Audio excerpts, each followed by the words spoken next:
여러분들 반갑습니다. 저는 공주시 농촌신활력 플러스 사업 추진단 단장을 맡고 있는 배성의라고 합니다.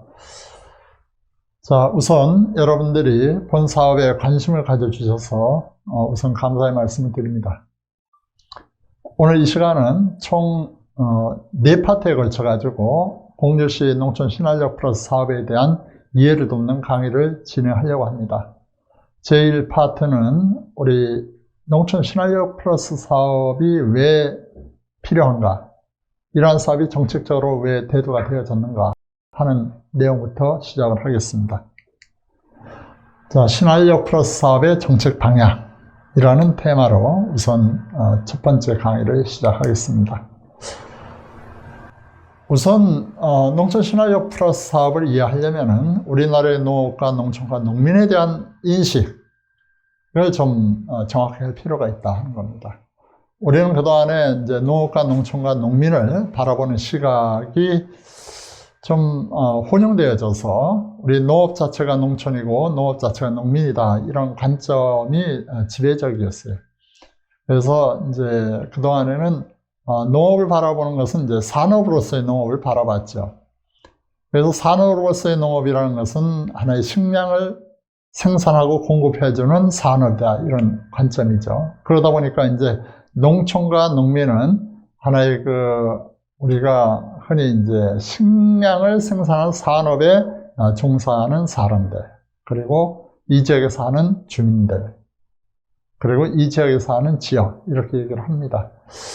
그런데 사실은 우리가 삶의 터전으로서 농촌과 이 생활의 주체로서 농민에 대한 인식의 변화가 있어야 될 것이다 하는 겁니다. 그래서 우리가 농촌이 그야말로 살기 좋은 농촌으로 삶의 평등을 실현하는 삶의 장으로 바뀌어야 될 것이고, 또한 이제 농민은 농업과 농촌의 주체로서 농민을 바라보는 시각이 필요하다. 그러려면 산업은 어떻게, 농업이라는 관점을 어떻게 봐야 되느냐? 농민의 관점에서 농업을 바라봐야 될 것이다. 그럼 농민의 관점에서 농업은 뭐냐? 바로 직업이라는 거죠. 그러니까 농민의 직업으로서 농업을 바라봤을 때 직업적 기능을 제대로 수행하느냐 하는 겁니다. 그래서 이제 직업을 바라봤을 때 이제 천직과 생업이라는 이 두 가지의 개념을 포함하고 있어요. 천직이라는 것은 우리가 흔히 하나의 내가 일을 통해서 삶의 의미를 찾아가는 이러한 신이 나에게 맡긴 소명의식을 가지고 하는 사업이 바로 직업이고, 천직이고, 생업이라는 것은 경제적 활동으로서 직업을 통해서 하나의 경제적인 부를 획득하는 하나의 수단으로서 이제 생업이라는 말을 씁니다. 과연 농업이 직업으로서의 기능을 농민에게 제대로 작동하느냐 하는 것에 대해서 여러분들 한 번쯤은 고민할 필요가 있다 하는 말씀을 먼저 드립니다. 자, 우리의 농촌개발 정책은 어떠냐 하는 겁니다. 결국에는 이제 우리 농촌에 살고 있는 주민들이 인간다운 삶, 행복한 삶을 살도록 해주는 것이 굉장히 중요하죠. 그래서 사람이 살아가는 데 있어서 저는 의식주가 기본적으로 해결이 되어져야 된다, 이렇게 생각을 하고 있습니다. 자, 과거에는 이제 의식주의 개념이 오늘날에 와서는 이제 새로운 관점에서 의식주를 바라봐야 될 것이다. 그래서 이제 농촌개발에서 주로 생활에 필요한 자신을 가꾸는 이러한 활동을 갖다가 지원해 주는 것이 바로 생활 SOC죠. 뭐 문화, 복지, 의료, 서비스라든지 이런 것들. 그리고 주라는 것은 이제 쾌적한 주거 공간.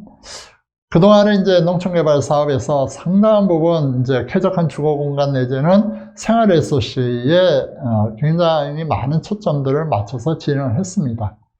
그렇지만 이제 정작에 필요한 것은 뭐냐? 농촌의 주민들이 떠나지 않고 농촌에서 삶의 터전을 유지하기 위해서는 농촌에서 직업이 있어야 된다. 일자리가 있어야 된다. 그것은 이제 새로운 의미의 의식주 영역 가운데 식에 해당되는 영역이다. 어떻게 본다면 의식주 가운데 가장 중요한 것이 바로 식이죠. 그러니까 일자리라는 것이 굉장히 중요한데 그러한 것들이 좀 소홀히 되어졌다, 이렇게 판단을 하고 있습니다. 그래서 이제 앞으로의 농촌 개발 정책의 상당히 중요한 초점은 이러한 농촌형 일자리를 확대해 나가는데 하나의 정책적인 방향이 강조가 될 것이다 하는 말씀을 먼저 드립니다. 자, 그러면은 우리 농업의 현실은 어떨까? 굉장히 농촌이 어렵다 많이 듣습니다. 도시에 비해서 상당히 상대적으로 어려움을 겪는 것은 사실입니다. 여기도 보면은 여러 가지 가중되는 한국의 농업에 어려움이 있어요. 특히 이제 우리가 경영 규모가 적고 또한 해외 농산물 시장이 개방됨으로 인해 가지고 적정한 수익을 보장받기 어렵고, 그러다 보니까 이제 경영 수익이 악화되는, 과거에 비해서 농사를 지어서 벌어들일 수 있는 하나의 금액이 점점 줄어들고, 농가 소득 역시도 농업 소득이 전체 소득의 거의 한 4분의 1 정도밖에 차지 못하고, 그 밖에는 보존소득이라든지 농해소득이 한 4분의 3을 차지하는 농업을 통해 가지고 아까 얘기했던 생업이 어려운 이러한 환경이 아니냐, 이렇게 진단을 해볼 수가 있습니다. 그 밖에도 우리 기상재해라든지 여러 가지 상황 자체가 농업에 어떤 상당히 위협이 되는 하나의 환경이 조성되어져 있다, 이렇게 말씀을 드릴 수가 있습니다. 그러면은 농업의 미래는 이제 확실성이 있느냐? 어떤 산업이든지 미래에 대한 불확실성은 굉장히 높아지고 있죠. 그런데 농촌만이 갖고 있는 독특한 특징이 있어요. 그것 때문에 더욱더 어려워질 것이다, 이렇게 얘기를 합니다. 뭐니 해도 농촌에 젊은 사람이 없다는 거예요. 일할 사람이 없다는 것이죠. 농촌의 인구가 감소되어지고 고령화 현상이 빨라지고 있다. 도시에 비해서 농가 소득이 굉장히 나빠지고 있다. 그런가 하면은 이제 농민들이 차지하는 비율, 그리고 전체 GDP에서 농업이 차지하는 비중이 점점 약화되다 보니까 우리 식량 안보적인 측면에서 굉장히 농업이 중요하다고는 생각하고 있지만, 많은 국민들로부터 그동안에 농촌에 투자했던 어떤 성과물이 그다지 좋지 못하다 하면서 농정에 대한 불신감이 굉장히 높아지고 있는 것이 현실이다, 이렇게 봅니다. 이러한 이제 여러 가지 우리 후계자의 문제 등등 여러 가지 어려움이 우리 농촌에 있는 현실이다, 이렇게 여러분들 느끼시고 계실 겁니다. 더 나아가서 농촌의 미래에 대해서 부정적인 인식들이 많이 생겨나고 있어요. 그래서 이제 지방이 소멸될 것이다, 농촌이 붕괴되고 마을이 없어질 것이다. 이게 왜 그러냐? 아까 생활리소시, 취약한 생활 인프라 등등의 이야기들을 합니다. 그렇지만 이제 우리가 궁극적으로 봤을 때 지역의 균형적인 발전이라는 것은 굉장히 중요한 국가적인 테마고, 한 국가, 한 지역이 하나의 발전하는 데 중요한 하나의 요소입니다. 도시로 사람들이 모여든다고 해서 우리가 경쟁력이 있는 것은 아니죠. 도시는 나름대로 문제들이 많이 있어요. 자, 이런 도시의 문제를 해결하기 위한 하나의 직접적인 방법이 뭐냐 하면은 농촌의 문제를 해결하면은 하나의 도시의 문제도 덩달아서 해결될 수 있다 하는 것이 많은 학자들의 주장입니다. 그러다 보니까 이제 지속 가능한 농촌 개발의 필요성이 대두가 되고 있다 하는 거예요.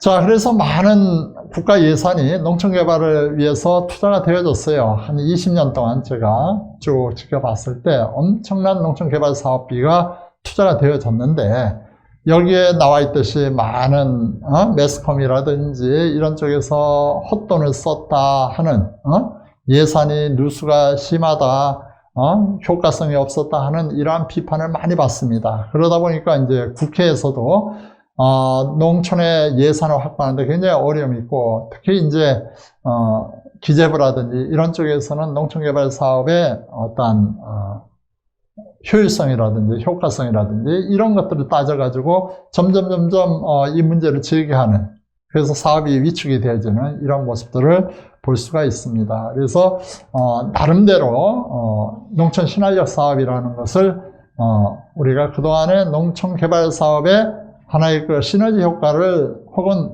어떤 빈약한 부분을 메꾸기 위해서 진행되는 사업이 농촌 신활력 사업이다, 이렇게 얘기할 수가 있습니다.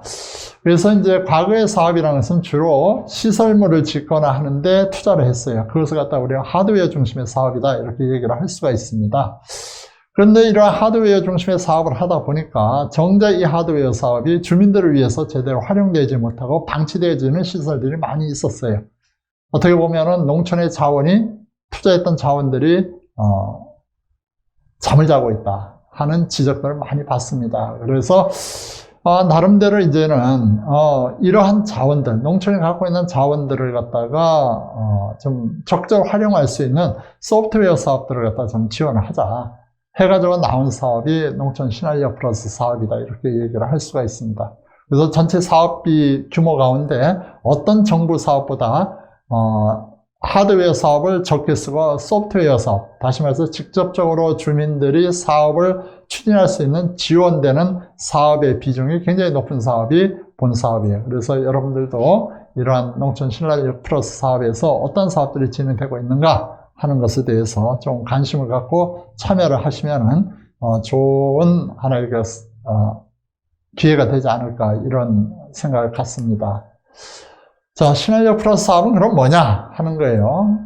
여기에도 이제 이렇게 정의가 되어 있어요. 농촌의 활력을 가져올 사람을 키우고 사람이 모일 수 있는 플랫폼을 구축하는 사업이다. 좀 말이 어려운데 이런 겁니다.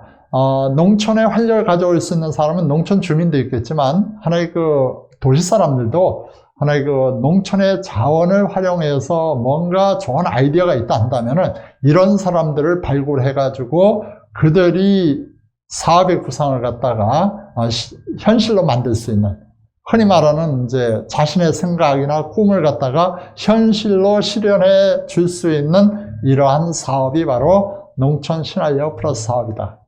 그래서 여기도 보면 핵심 주체를 발굴하고, 그리고 그들이 갖고 있는 아이디어를 창의적인 사업으로 연결을 시켜줘서 이러한 사업이 결국에는 하나의 농촌 발전에 기여를 하는 이러한 사업이 농촌 시나리오 플러스 사업이다. 간단하게 이렇게 이야기를 하고 싶습니다. 자, 여기까지 제 1강 강의를 마치고 제 2강은 잠시 이어서 시작하겠습니다.